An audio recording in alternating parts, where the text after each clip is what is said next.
Olá, pessoal! Estamos aqui para mais uma aula sobre o curso de Análise de Dados com Python. Este aqui é o módulo 2, nós já tivemos o módulo 1, e esse curso ele é elaborado pelo PET, Ciência da Computação, da Universidade Federal do Rio Grande do Norte, cujo o curso foi elaborado pelos componentes Axa, Anne, Gabriel e Kevin. Eu sou a Axa e vou apresentar essa primeira parte do módulo 2 deste curso. Neste módulo, nós vamos ver algumas estruturas de dados que são importantes para nós conseguirmos fazer as análises dos dados. E também as bibliotecas e a organização feita a partir das modularizações. Então, nós vamos ver as estruturas tuplas, dicionários, conjuntos e strings, a modularização e as bibliotecas NumPy e Pandas. Iniciando pelas tuplas, nós temos que as tuplas elas são muito similares às listas. Então, uma grande diferença delas é que você deve usar uma tupla sempre que tiver valores ou itens que nunca serão mudados, eles serão constantes. Ela é uma estrutura de dados que tem um número específico e sequencial de elementos.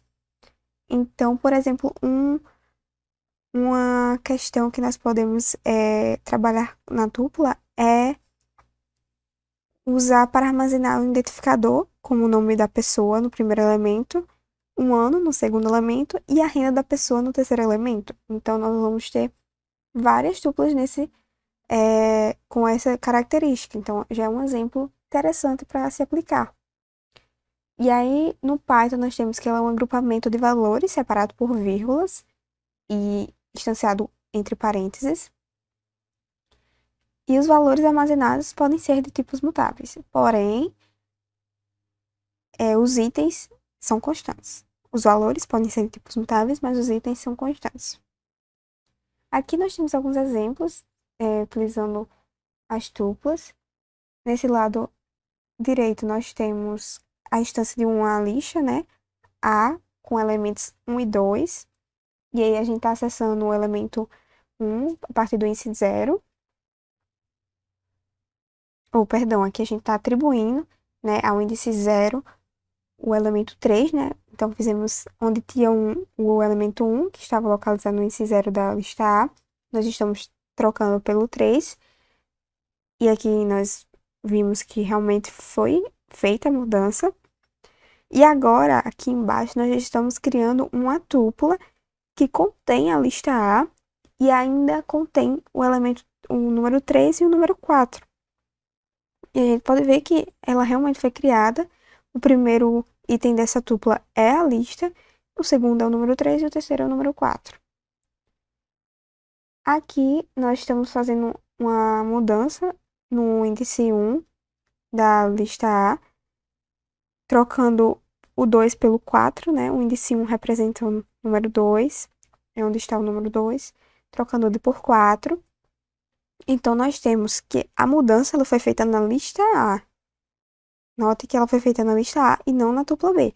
Porém, como a tupla B ela contém a lista A, então a mudança vai se refletir lá na tupla B também.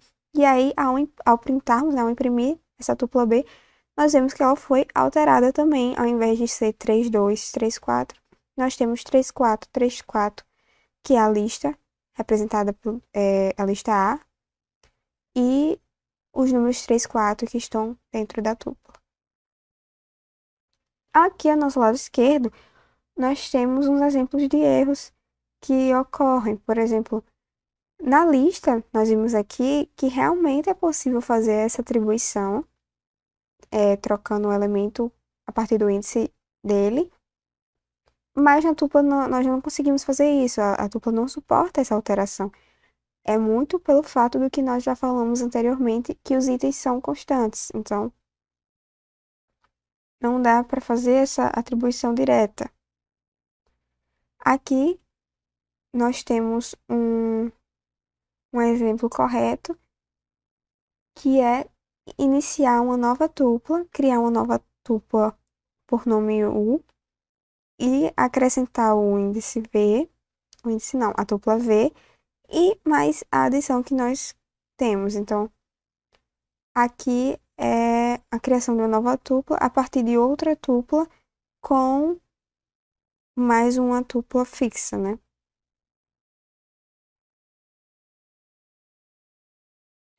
Agora nós vamos tratar sobre desempacotamento e indexação. São basicamente os métodos de obter os elementos das tuplas. Ou seja, um exemplo de desempacotamento é o processo inverso ao de criar uma tupla.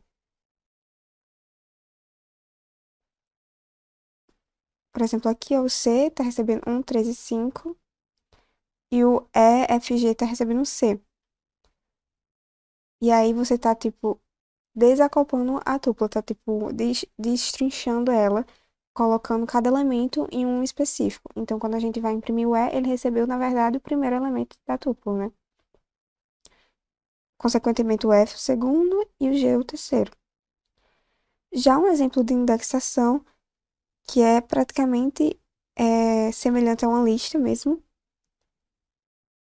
que é trabalhar com os índices, né, que nós vimos anteriormente no outro slide, que seria acessar a tupla pelo índice dela. Então, aqui a gente está acessando a tupla é o C com 1, 3, 5, e aí a gente está acessando o índice 0, que é o primeiro elemento, então ele retorna 1. O índice 1, que é o segundo elemento, ele retorna 3. E aí segue. E a atribuição, nós vimos um exemplo lá no primeiro slide, mas aqui a gente está mais detalhando mais, de como fazer a atribuição. Então, aqui nós podemos fazer assim, ó, direto. Nesse primeiro exemplo, o x vai receber os valores de y e o y vai receber os valores de x.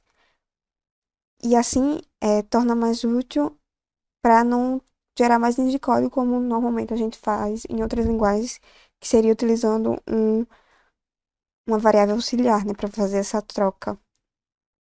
No Python, nós já podemos fazer direto essa atribuição.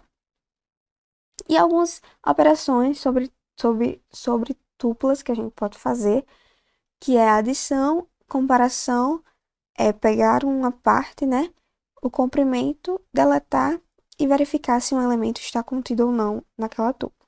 Bem, a adição à operação é comum, pode apenas somar tuplas, né? Ele vai gerar uma nova tupla com os elementos das duas anteriores.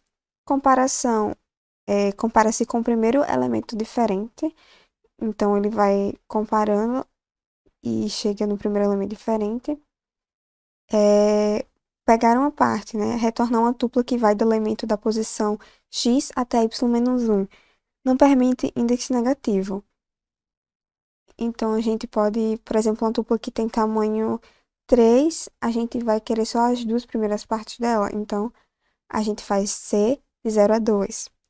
Já o comprimento, a gente retorna o tamanho da tupla. Não é bem uma operação, trata-se mais de uma função, mas como ela é muito utilizada, né? Ela é muito comum, então a gente tratou aqui como uma operação intrínseca das tuplas. E deletar uma tupla, né? Del C. E verificar se um elemento está ou não naquela tupla, que é basicamente ser o elemento e a tupla. Agora, nós vamos para a estrutura de dados de dicionários. Bem, o dicionário, ele é uma estrutura de mapeamento de valores, formando pares. Eles servem para que você possa criar listas no Python, só que com um rótulo. Esse rótulo nada mais é do que um identificador, ou seja, você pode escrever em uma lista os nomes de várias pessoas como um identificador e nela colocar, por exemplo, a idade de cada um delas. Aí, sempre que você buscar pelo nome da pessoa, você já consegue retornar essa idade. Então, essa é uma forma muito mais eficiente do que utilizar apenas uma lista com as idades, pois dessa forma você não tem como saber de quem é cada idade, né? Então, para evitar de trabalhar, por exemplo, com duas listas, onde cada índice representa uma pessoa, você pode trabalhar com dicionários onde o nome daquela pessoa já está relacionado à sua idade, né? E aí, ela é formada por pares. Cada par consiste em uma chave e seu conteúdo. Então, o conteúdo pode ter mais de um elemento, obviamente, mas a chave ela é única. E aí é um tipo mutável, usado quando interessa armazenar objetos que em sua manipulação é facilitada usando chaves, como o exemplo que eu já falei. E outros exemplos aqui, né? Nós temos agendas, descrição de comandos e etc. Aqui nós temos um exemplo de uso, um Python, um Colab, que nós instanciamos ele como chaves, né? Nós instanciamos como chaves. E aí, para adicionar os elementos, nós pegamos o dicionário criado, né? Que foi o disse. Atribuímos a chave a ele, que aqui a chave é o nome, no caso, Axa, Anne, Ana e Maria. E estamos atribuindo os elementos que seriam os números de telefones delas. Então, para cada chave, para cada nome, eu estou atribuindo um telefone, que seria aqui 0, 1, 2, 3. E aí, ao mostrar o dicionário, nós temos que cada um está associado ao seu correspondente. E cada um deles são um elemento só do dicionário. E aí, as operações sobre os dicionários, nós temos pegar, remover, modificar o comprimento e os valores, né? São as operações mais utilizadas. Para pegar um elemento, depende do que você quer pegar. Normalmente, a gente passa a chave daquele elemento, né? Aqui, no caso, a gente está retornando o valor de andar da chave. Então, a gente pega o dicionário, põe o get e passa a chave cujo elemento a gente quer saber. Por exemplo, se eu queria saber o meu número de telefone, que seria o AXA, então eu passaria disse.get AXA, que é a chave do meu elemento no dicionário. E aí, para remover, a gente tem o remover o par, né, da chave conteúdo do dicionário. Então, ele já remove ou a chave e o conteúdo junto, porque não existe conteúdo sem chave. Então, ao deletar o disse x,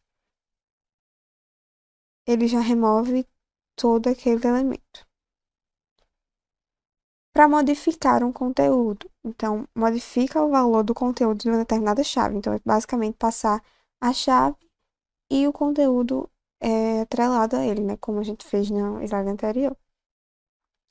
O comprimento, mesmo exemplo da tupla, né? O len, que pega o comprimento do dicionário. Aqui também vai pegar. E valores, que seria retornar uma lista de valores do dicionário. Então, this.values.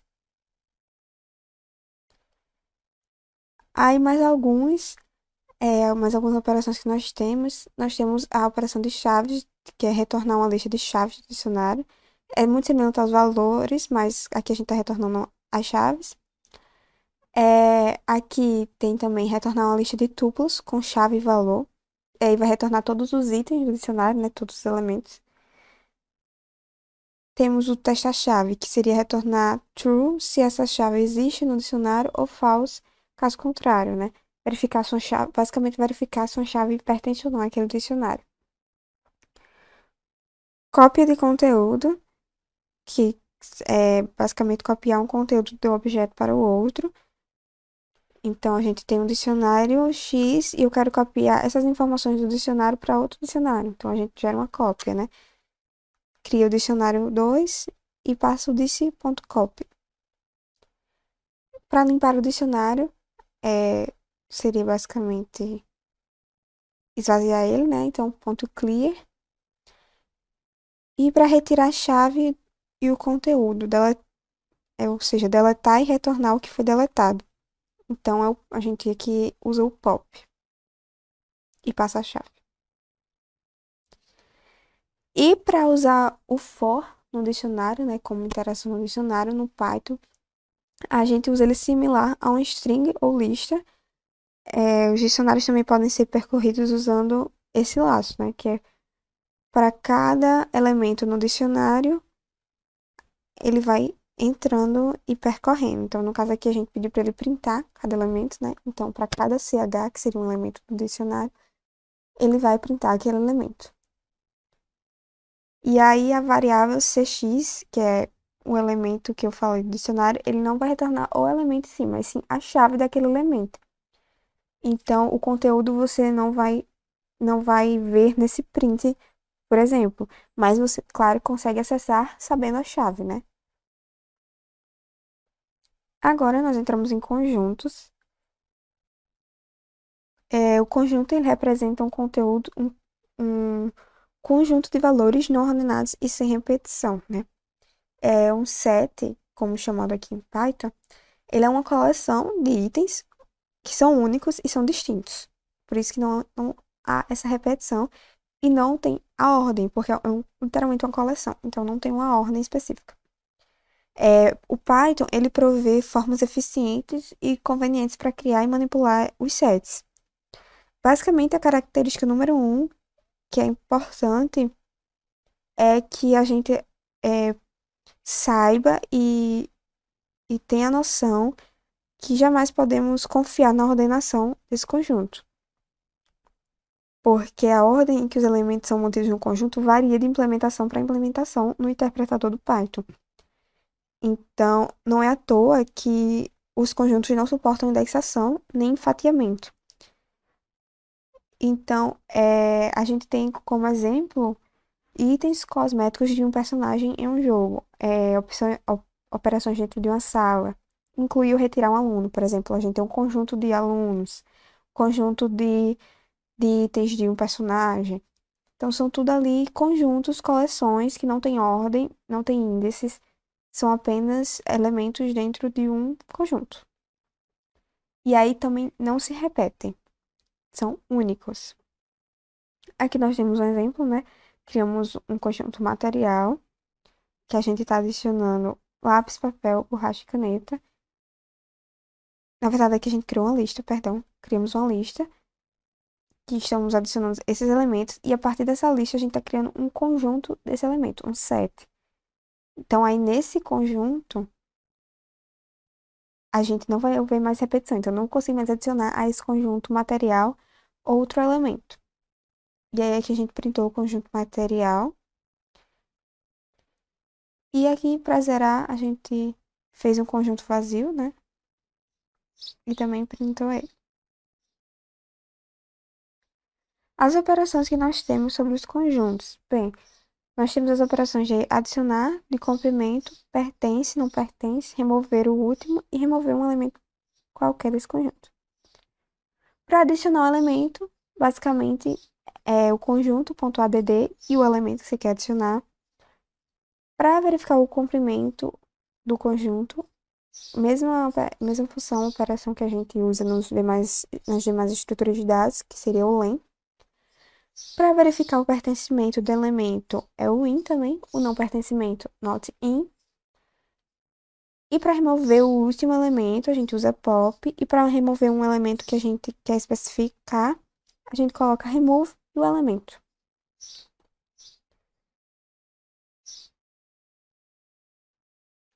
Aqui a gente tem outra operação de remover, que é a operação caso você não tenha certeza se o elemento está ou não naquele conjunto.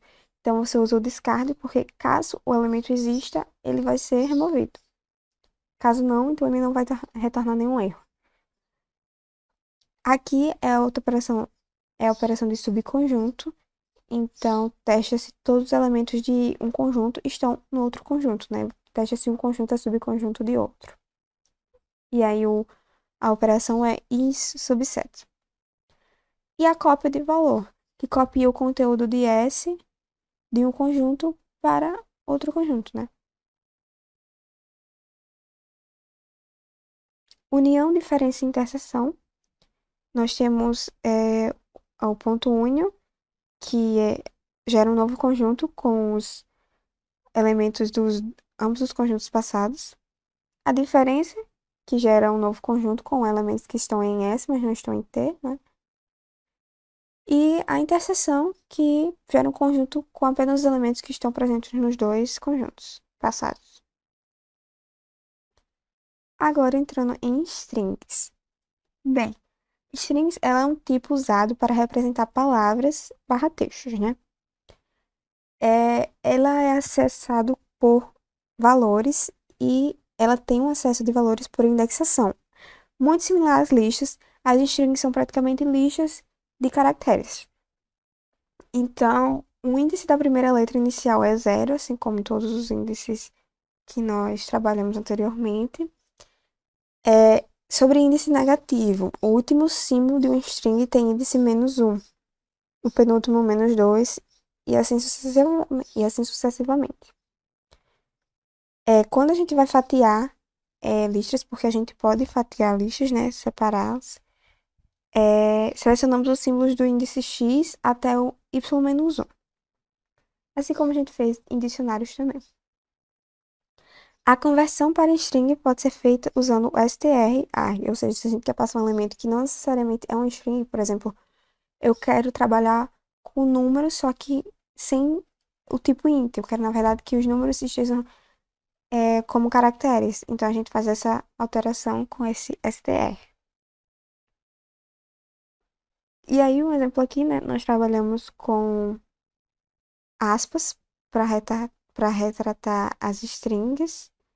Então, o IMD, a gente está adicionando aqui ao nome. E aí, ó, nós podemos acessar o índice 0 dela, que seria o primeiro caractere da string, que no caso aqui é o i. Mesma coisa para o exemplo de baixo. No Python, nós não temos essa divergência de aspas duplas e aspas simples. E aqui nós estamos tratando de pegar os últimos elementos, né?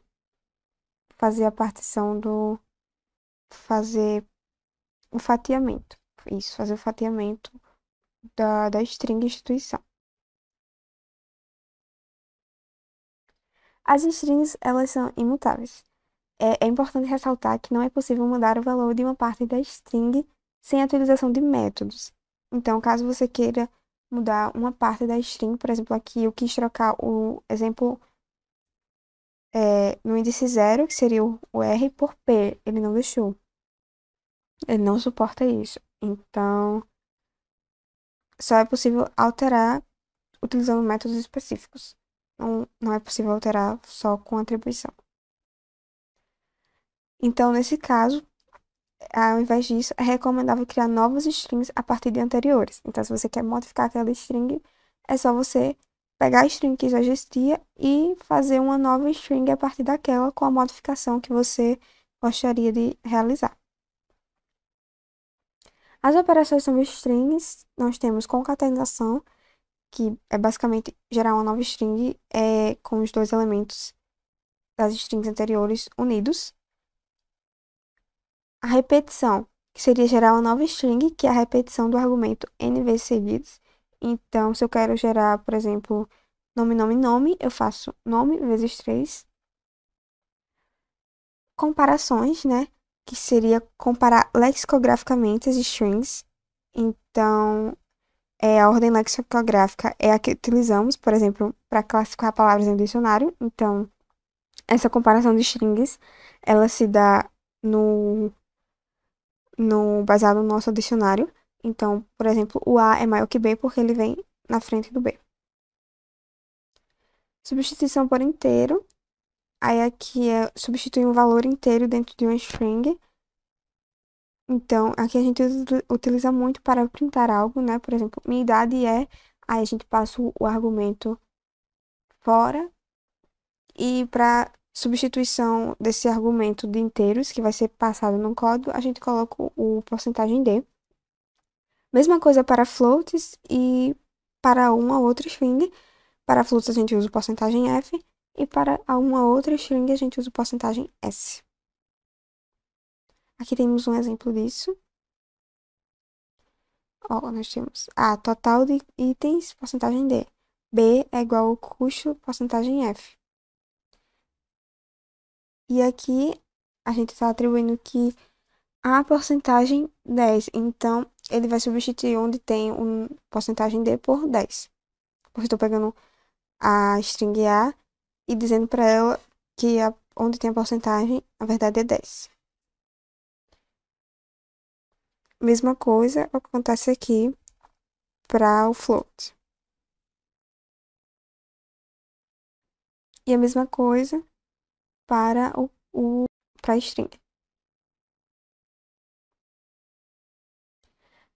Bem, a gente tem também a formatação de tipos M.N, que seria M indica a quantidade de caracteres reservados para floats inteiros.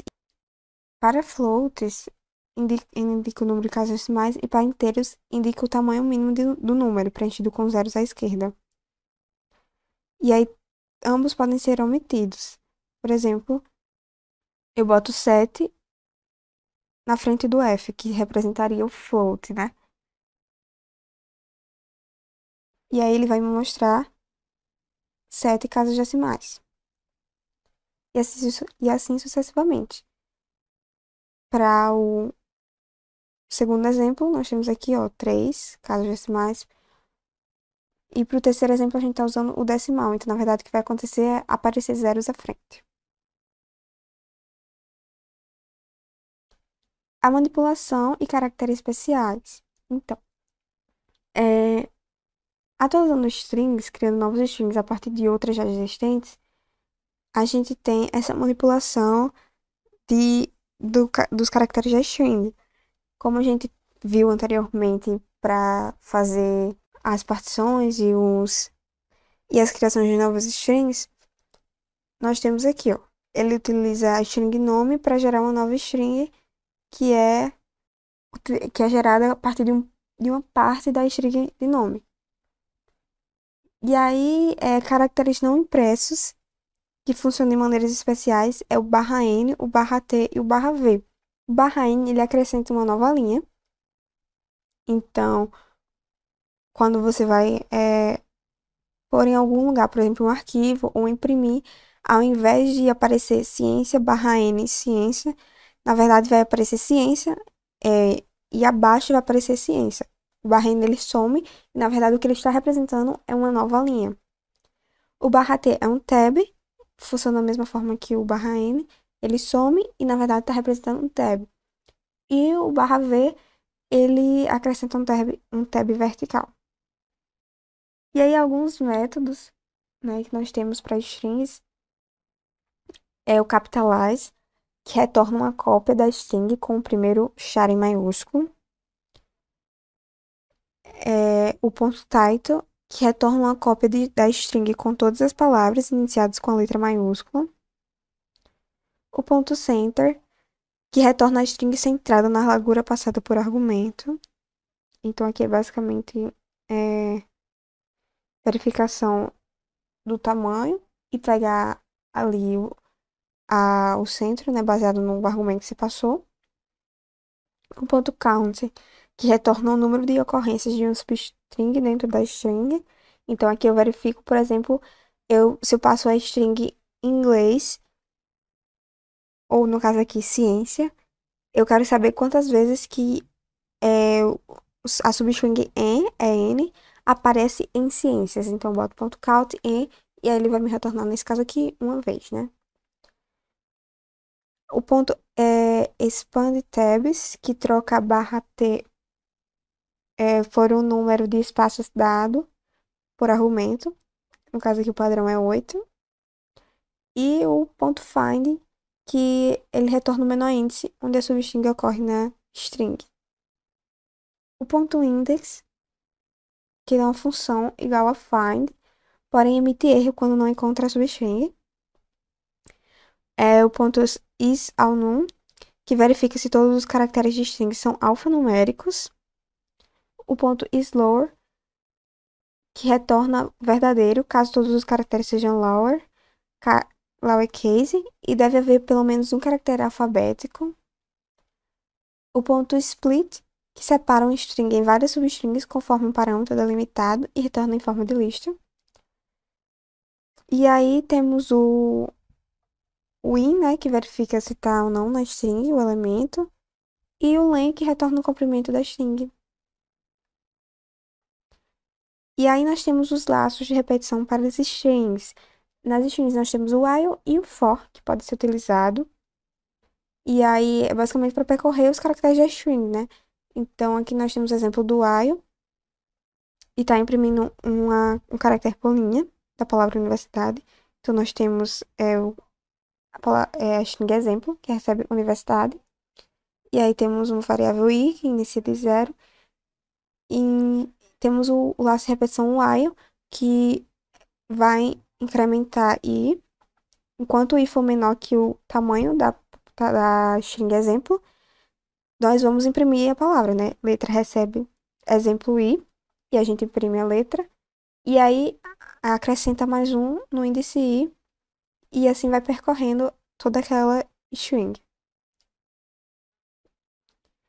E também podemos utilizar o for, como a gente já utilizou anteriormente para as outras estruturas de dados, que aqui ele vai percorrer cada caractere da string. Então, for letra em exemplo, print a letra. E aí ele vai printar cada caractere. E, por fim, o módulo string, nós temos que ele possui um conjunto, constantes e funções úteis para manipular as strings. Os exemplos que são os lowercase e uppercase. Principais funções que a gente já viu são os finds, o rfind, index, count. São muito utilizadas para manipular strings. E a gente pode utilizar as strings no Python fazendo um import string, né? Fazendo um import dessa string. Sobre as constantes dentro do módulo string, nós temos o ASCII, né? Lowercase e uppercase, que contém todas as letras minúsculas, e o uppercase todas as letras maiúsculas. Temos os pontos dígitos, que contém todos os dígitos, e o ponto hexadígitos, que contém todos os dígitos hexadecimais. Por exemplo, aqui, ó, nós pegamos os pontos dígitos da string, né, que foi o que a gente importou, e aí ele retorna todos os dígitos. Aqui é uma verificação se o zero está nesse conjunto, e realmente está. Agora nós vamos falar um pouco sobre modularização. Bem, o que significa modularizar um programa? Modularizar um programa é basicamente separar seus trechos de código em arquivos distintos, seguindo algum critério de organização. A modularização ela é um dos métodos usados em engenharia de produção para desenvolvimento de programas de grande escala, porque é mais fácil de testar os módulos individualmente do que um programa inteiro, né, um programa completo. É muito mais fácil também fazer a manutenção e corrigir erros, melhorias, fazer melhorias, módulo por módulo, do que num programa total, né? Quando um programa é muito grande e você não tem essa modularização feita, você acaba meio que se perdendo no seu código.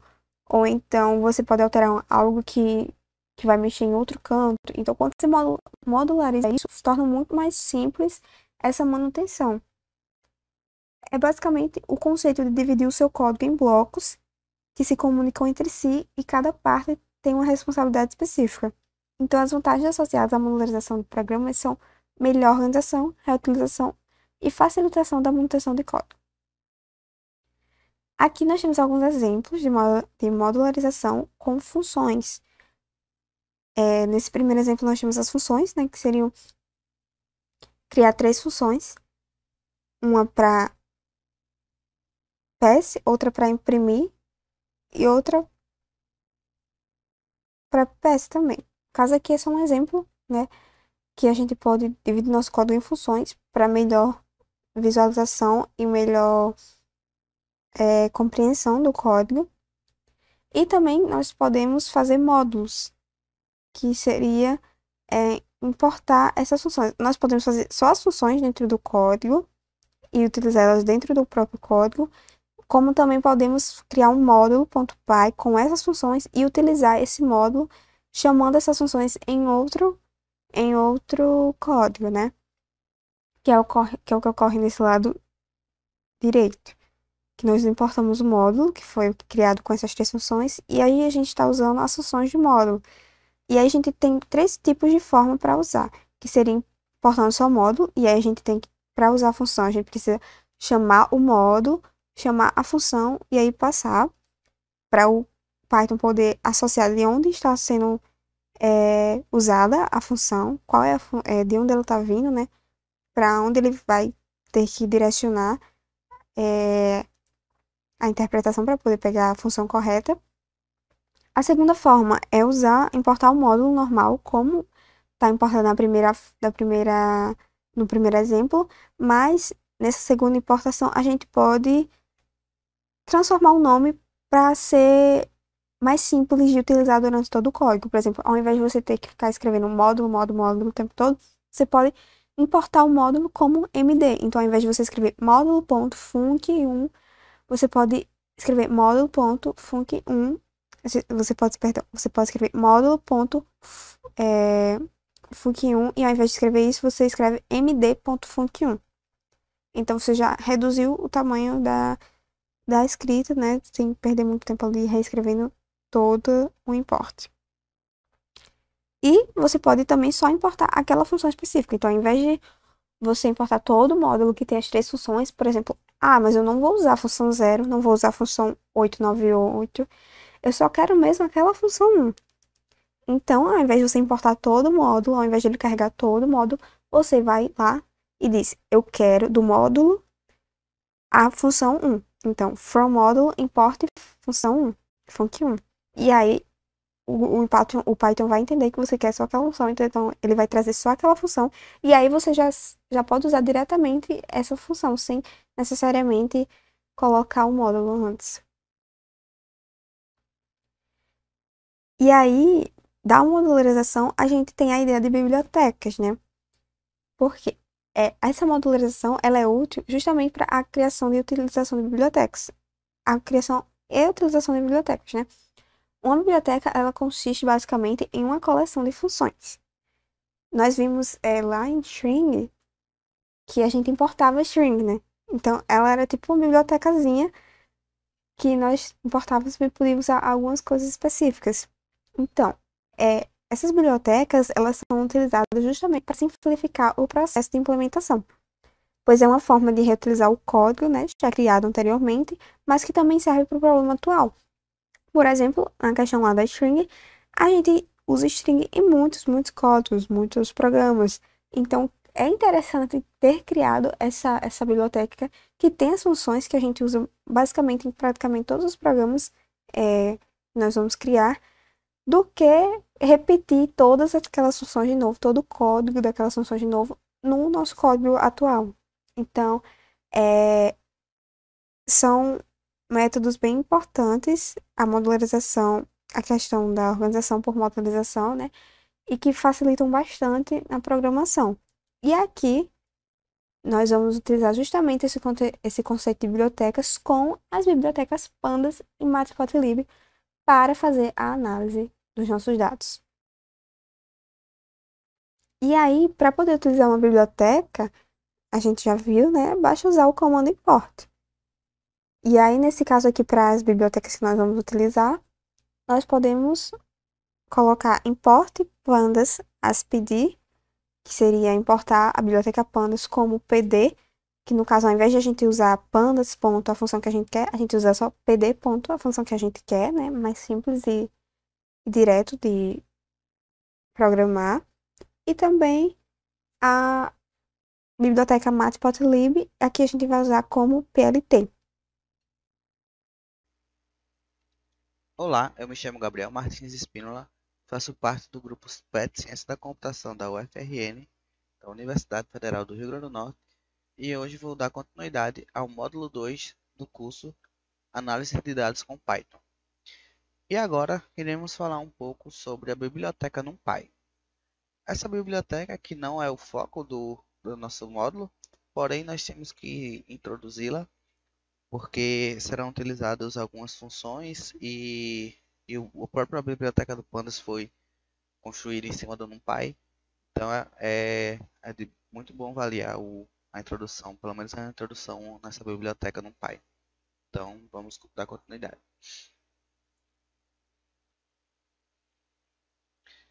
Então ela é um pacote fundamental para a computação científica em Python. Ela oferece arrays multidimensionais e vários objetos derivados, como mescla de arrays e matrizes, enfim. Essa biblioteca ela possui uma seleção de rotinas para operações rápidas em arrays, como, por exemplo, operações matemáticas e ou lógicas, operações de manipulação de forma de objeto, de ordenação e seleção, de entrada e saída, transformações discretas de Fourier, álgebra linear básica, operações estatísticas básicas e simulações relatórias. Então, vocês podem ver que ela é uma biblioteca bem robusta. Aqui é um exemplo de exportação, de importação, na verdade, da biblioteca, né? A gente joga lá no Colab, que é a ferramenta que nós estamos utilizando para, vocês já devem ter visto no módulo 1. Então a gente coloca o import NumPy, coloca um alias, né? Como SNP e está importada a biblioteca. Desse jeito nós já conseguimos utilizá-la. A principal estrutura que nós temos no NumPy ela é um array. E como vocês podem ver, né, a estrutura de dados mais importantes que o NumPy oferece é um objeto poderoso, um tipo de array, chamado NDArray. Esse consiste em um segmento unidimensional contíguo da memória do computador. Ou seja, ela é um array que ela vai ficar em um único canto na memória do seu computador, né? Como já foi dito nesse ponto. Possui um esquema de indexação que mapeia cada item para um local no bloco de memória. Então, nós trabalharemos nesses arrays com índices. No NumPy, as dimensões são chamadas de eixos. Por exemplo, as coordenadas de um ponto no espaço 3D, 1, 2, 1, tem um eixo, porque nós só temos uma linha nesse caso. Se nós tivéssemos duas linhas, por exemplo, fosse uma matriz, nós diríamos que ela tem três eixos. Dois eixos, aliás. Agora vamos manipular arrays. Usando o NumPy, você pode facilmente executar cálculos matemáticos em arrays. Por exemplo, em que nós criamos dois objetos A e B do tipo nparray, np.array, que é um NDArray do NumPy, e nós passamos duas listas, uma lista de listas, né, no caso, que seriam duas matrizes, matriz A e a matriz B. A matriz A, 1, 2, 3, 4 e a matriz B, 5, 6, 7 e 8. E aqui nós temos as operações que nós podemos fazer, uma soma, a diferença, o produto, o quociente. Vale lembrar que esse produto, essa multiplicação aqui, ela não é a multiplicação de matrizes. Ela é a multiplicação dos valores que nós temos dentro das matrizes. Ou seja, nesse caso aqui, A vezes B, nós vamos ter 1 vezes 5, 2 vezes 6, 3 vezes 7, 4 vezes 8. Aqui a gente pode ver o resultado das somas. Então aqui é a soma dos valores das duas matrizes, a diferença desses valores, o produto, como eu falei, né? V5, 2V6, enfim, e o quociente. E assim nós conseguimos gerar essas novas matrizes com os resultados. Manipulando arrays, ainda, né? A terceira parte. Para realizar a multiplicação de matrizes, utilizamos o comando dot. Então, a gente viu que aquele comando de vezes, né, do normal o asterisco, ele não multiplica as matrizes, né? Multiplica apenas os valores dentro das matrizes. Então, para fazer a real multiplicação, nós utilizamos esse comando dot. Então, a gente cria uma nova variável aqui, que vai ser igual a matriz que você quer multiplicar pela matriz que a outra matriz que nós vamos multiplicar, né? Então, a dot b, a multiplicado por b. Então, no print nós geramos a matriz resultante dessa operação. Agora iremos falar um pouco sobre algumas funções úteis que nós utilizaremos durante o curso em algum momento. Então, por isso que nós iremos dar uma introdução a essas funções. Por exemplo, a primeira função que nós iremos ver é a função arrange, que ela cria um array em um intervalo que nós definimos. espaçados uniformemente por um valor que nós especificamos, que é o intervalo de cada elemento. Então, a gente tem essa função e os parâmetros dela são o start, que é o argumento opcional, que no caso, se ele for omitido, o próprio NumPy ele vai, por padrão, colocar que o intervalo começa com o valor zero. O stop, que indica o final do intervalo,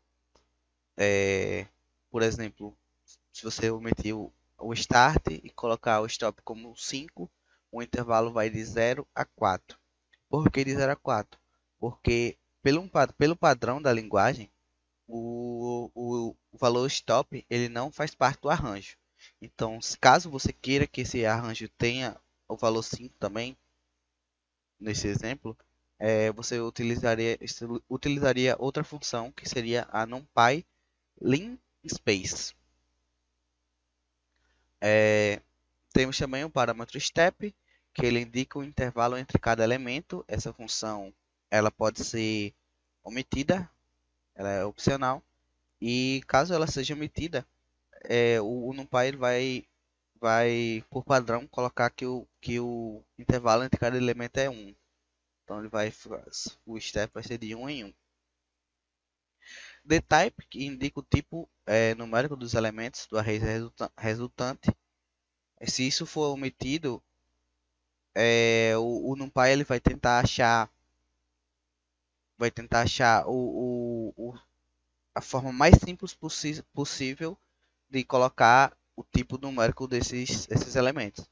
Então, se tiver um número que seja 2.5, por exemplo, ele automaticamente vai colocar como um float, por ser a mais simples de representar aquele valor.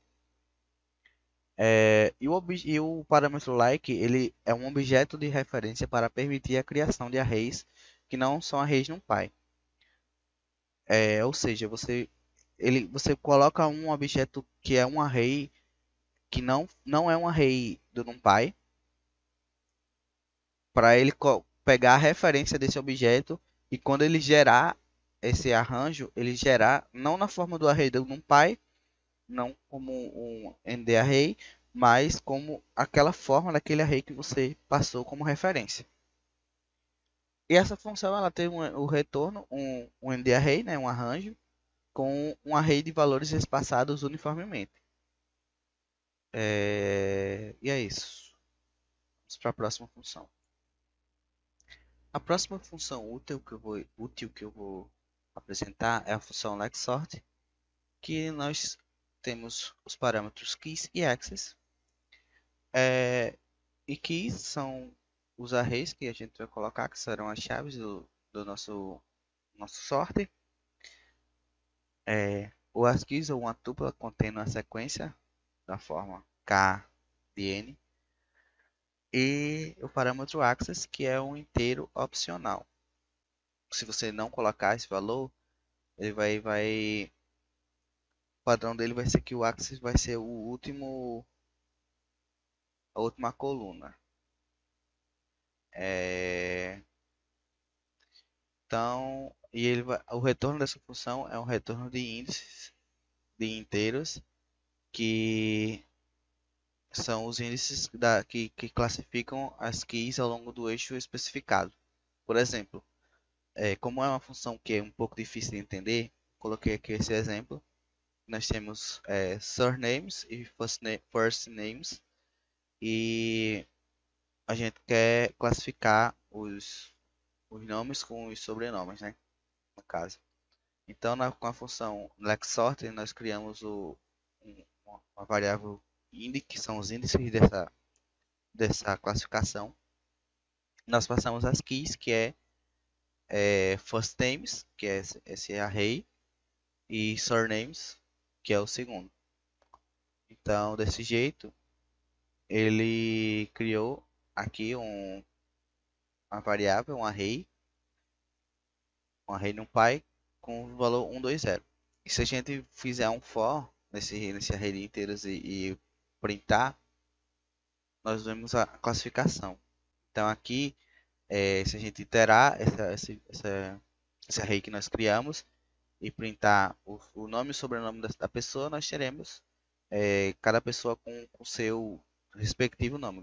Galileu Galilei, Gustav Hertz e Heinrich, não sei a pronúncia correta, mas Heinrich Hertz, enfim. E assim nós conseguimos classificar esses dois arrays de maneira automática pelo Lexor.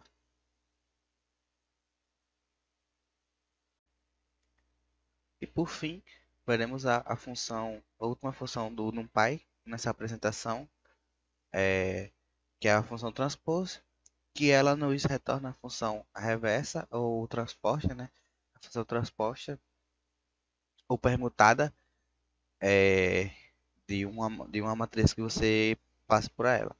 Então a gente tem a matriz, tem os parâmetros, que temos o parâmetro A, que é um array like, um array de entrada, e o parâmetro axis, que é caso você queira colocar a forma que será permutada as colunas, os eixos, você pode utilizar esse parâmetro axis para permutar seus eixos de maneira que você quiser. Então essa matriz tem um retorno de essa função tem um retorno de uma matriz do tipo array, é, será um array multidimensional A com seus eixos invertidos. Se essa função for uma função de dois eixos, ela vai ser a função, ela vai dar a matriz transposta. Caso não tenha dois eixos, caso tenha mais de dois eixos, ela vai apenas inverter os eixos dessa matriz.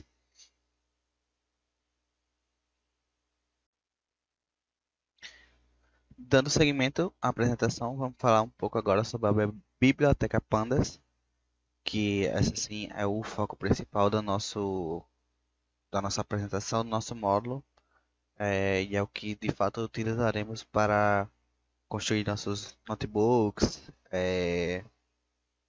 e nossas aplicações durante o curso do LNCC. Então, vamos nessa. Pandas, ela é uma das principais bibliotecas de Python, assim como o NumPy, mas Pandas é uma das principais bibliotecas de Python. Porém, o Pandas tem uma ênfase maior na análise de dados. E as principais funcionalidades fornecidas pelo Pandas são manipulação de arquivos, estruturas para guardar os dados, visualização de dados, etc. Então vamos falar um pouco sobre as estruturas de dados. Existem dois principais tipos de estrutura de dados no Pandas: a series, que seria como um array unidimensional, e o data frames, que seria como um array bidimensional ou uma a gente pode dizer que series seria como uma lista, e o data frame seria como uma matriz. E essas estruturas são fundamentais para realizar o tratamento e a visualização de dados com suporte a diversas funcionalidades. Então, uma series apresenta uma série de valores utilizando índices. Esses índices podem ser modificados para referenciarem os dados de maneira mais natural. Ou seja, você pode colocar índices do jeito que você entender. Então, os dois atributos fundamentais da series são os índices e os valores. O índice nos permite referenciar um determinado valor acessando pelo rótulo. A gente vê aqui alguns exemplos. Primeiro, um exemplo de como importar o Panda, né? A gente importa o Pandas, coloca um alias como PD e podemos utilizar. Então, aqui no exemplo, nós criamos um array de notas e do tipo series do Pandas, e nós passamos uma lista com os valores 2, 7, 5, 6 e 10. E aí nós printamos e E aqui vai ser o retorno da nossa series do pandas. No caso, como nós não especificamos nenhum tipo de índice, o próprio pandas ele assume que os índices são do tipo zero, começa do valor zero e vai somando os valores até o final do seu array. Então, ele começa com o valor zero e vai somando um para os valores. Mas aí a gente pode acessar aqui, fazer um print por um determinado valor, um determinado índice. Então aqui a gente coloca o índice 2, ele vai procurar aqui o índice 0, 1, 2, o 2 aqui é o 5, então ele vai printar o valor 5. E nós podemos printar também é, os índices dessa series. Nós printamos o notas.index, ele vai dizer quais são os índices dessa series. E aqui ele vai dizer que o index que está no range de começando por 0, terminando no 5 e fazendo o step de 1 em 1, que é o padrão. Como o padrão da linguagem, o 5 não faz parte do stop, então por isso que vai de 0 até 4. Isso aqui é um padrão do Python. Aqui agora a gente vê um exemplo de como colocar o series, como colocar um index personalizado. Nós podemos colocar inclusive nomes. Então aqui a gente colocou uma outra array de index, dizendo que os nossos index é igual a esses nomes, né? E aí ele vai indexar cada elemento por seu respectivo index aqui. E se a gente printar, a gente pode ver as notas de cada aluno, por exemplo.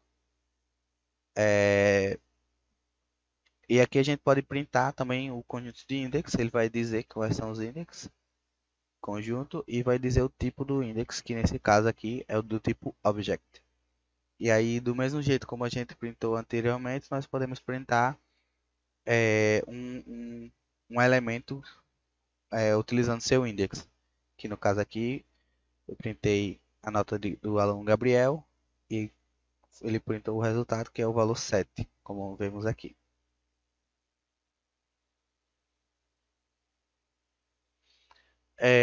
E aqui agora a gente tem algumas outras funções, né? Os jeitos que a gente pode acessar o elemento, que é como eu mostrei anteriormente no exemplo. A gente pode acessar via index, que é notas 2 ou até o nome que você colocou como index. Nós podemos utilizar algumas funções que já tem própria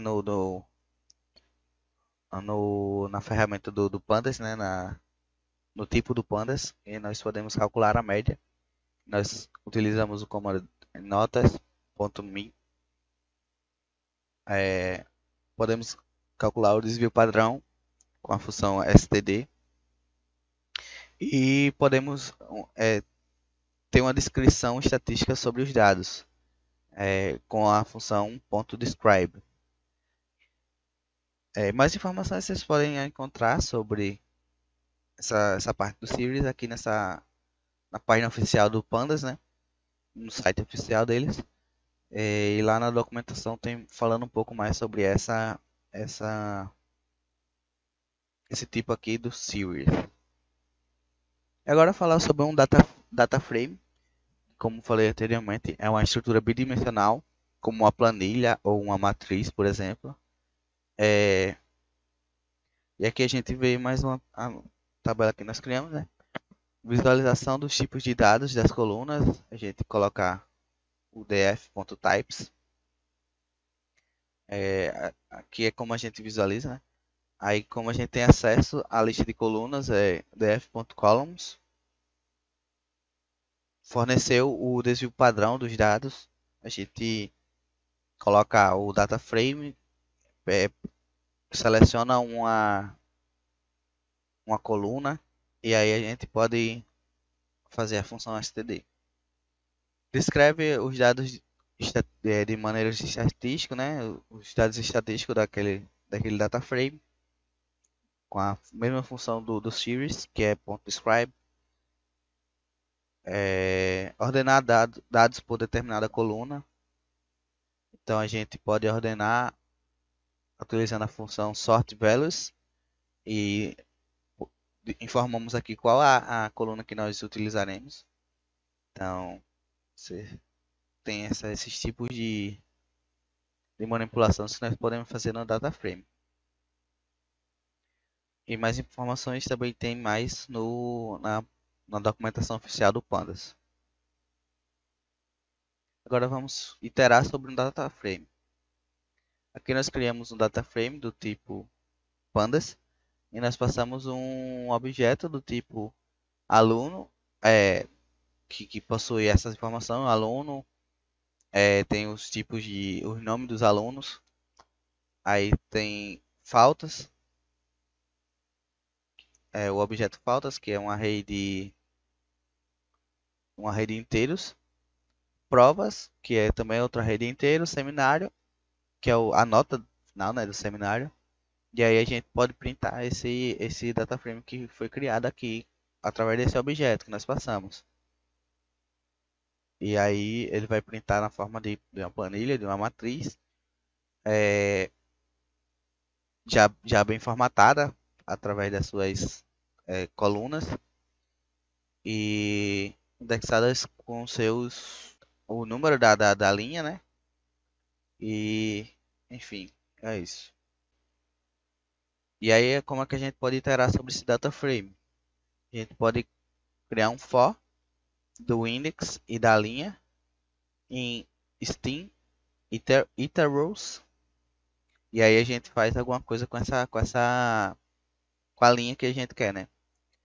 A gente, por exemplo, aqui ele faz do something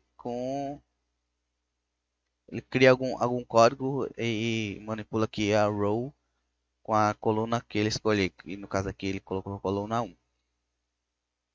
E esse aqui é sobre todo o data frame, né? E aqui é sobre colunas. A gente pega um X em dataset coluna e faz alguma coisa com esse X.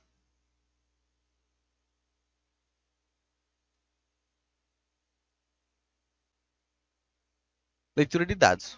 O Pano nos fornece uma série de funcionalidades de leitura de dados, e os mais diversos formatos. Os principais formatos são o CSV, o XLSX e o HTML. CSV é um formato muito comum de dados abertos. Trata-se de valores divididos por vírgulas, ponto e vírgula ou outro. Trabalharemos com este formato. Nos nossos documentos, nos nossos collabs, nós sempre utilizaremos do tipo CSV. Então, como é que nós manipulamos? Como é que nós podemos fazer essa visualização de dados? O comando head, ele acessa as cinco primeiras linhas do data frame. O comando tail acessa as 5 últimas linhas do data frame. O comando shape, ele cria uma exibição das dimensões do data frame. E esse formato aqui, dataset, um valor x até um valor y, ele acessa as linhas nesse intervalo. Então, nesse caso, ele está mostrando as linhas no intervalo de 5 a 10.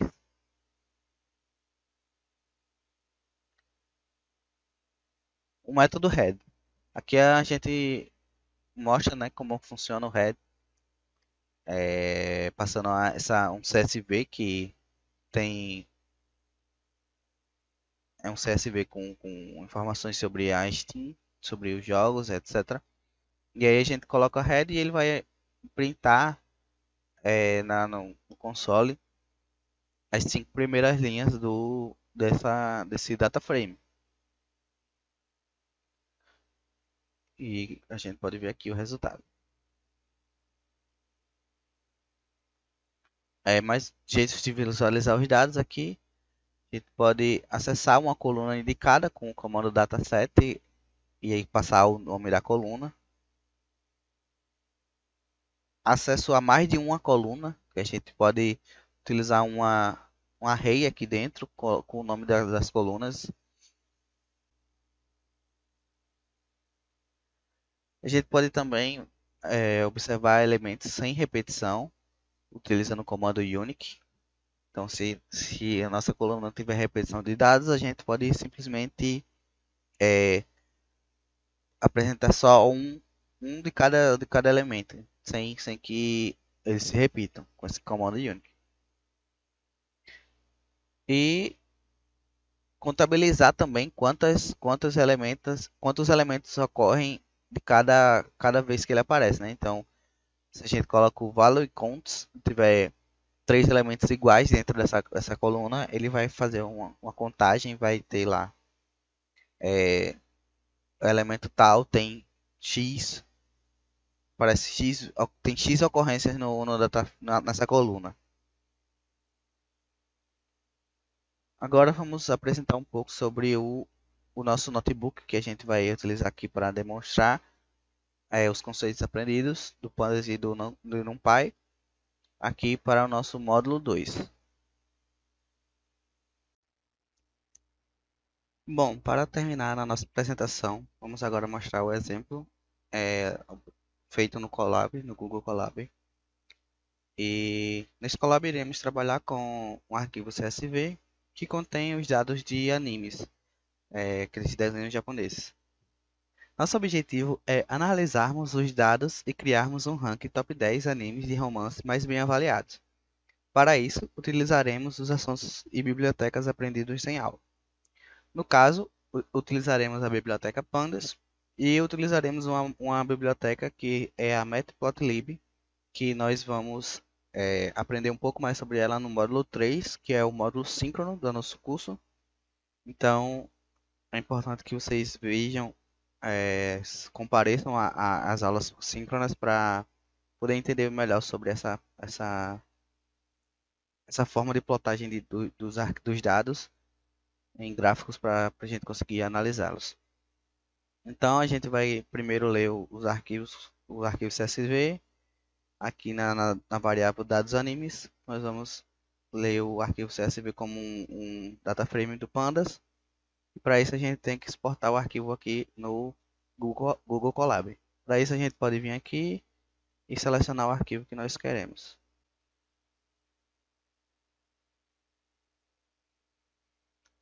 O arquivo foi importado, agora podemos fechar e assim poderemos rodar a nossa aplicação sem erros. Depois que nós importarmos o arquivo CSV, nós criaremos uma lista de índices e uma variável contador que vai começar do zero. A gente vai entender mais para que elas servem daqui a pouco. Então a gente vai percorrer os arquivos pelos gêneros dos animes, criando um for. A gente vai percorrer de ir nos dados animes pela coluna gênero. Toda linha aí vai ser colocada em J, na variável J, e vai fazer um split, vai fazer uma quebra nas células do CSV através da vírgula. Onde tem vírgula vai ser uma informação que vai estar dentro do J, J vai ser um array que tem todas essas informações. Então a gente vai iterar novamente agora para cá na lista J, né? E vai fazer um if. Se k.find romance for menor do que 1, a gente vai colocar esse contador no array de index. K.find romance essa função aqui a gente está verificando se aquele anime é ou não de romance. Se for, a gente coloca dentro do index e depois incrementa o contador. E assim a gente vai saber todos os índices de animes que tem variáveis de romance. Aqui agora, posso rodar aqui, não vai dar nenhum erro. Aqui agora a gente vai criar alguns outros arrays, como notas, que nós vamos pegar os dados através do data frame pela coluna rating e pelo index. que é a variável que a gente, o array que a gente criou em cima. E a gente vai pegar só os indexes que nós quisemos, que nós selecionamos anteriormente. E vamos pegar também os nomes desses animes. E agora a gente precisa fazer, para nós gerarmos a análise, nós vamos fazer uma concatenação desses dois data frames que nós pegamos, né, dessas duas informações, e vamos fazer uma concatenação com um valor de x igual a 1. E agora a gente vai passar para a parte final desse Colab, que é a plotagem do gráfico. E aqui nós utilizaremos o Matplotlib, que vai ser introduzida no próximo módulo, como eu já falei. Ela será utilizada para a gente conseguir visualizar o gráfico. Então, nessa primeira linha, o que a gente faz é sortear, né, ordenar a lista pelos valores através do rating, pela coluna rating. Então, a gente coloca os maiores ratings para vir primeiro, conforme essa função sort values. E aí a gente vai criar outra variável que vai receber agora aqui nessa variável análise romance os 10 primeiros elementos. Essa anotação aqui é de 0 até 10. Só que como a linguagem ela sempre exclui o último, então vai de 0 a 9, que dá 10 animes, né? Então aqui a gente pega os 10 primeiros animes que tá aqui no rating e coloca na lista top 10. E aqui a gente vai criar outra variável lista que vai ser o range de 0 até o tamanho dessa variável, né? Da quantidade de elementos que tem nessa variável top 10, que é a quantidade de animes que tem. Através do rating.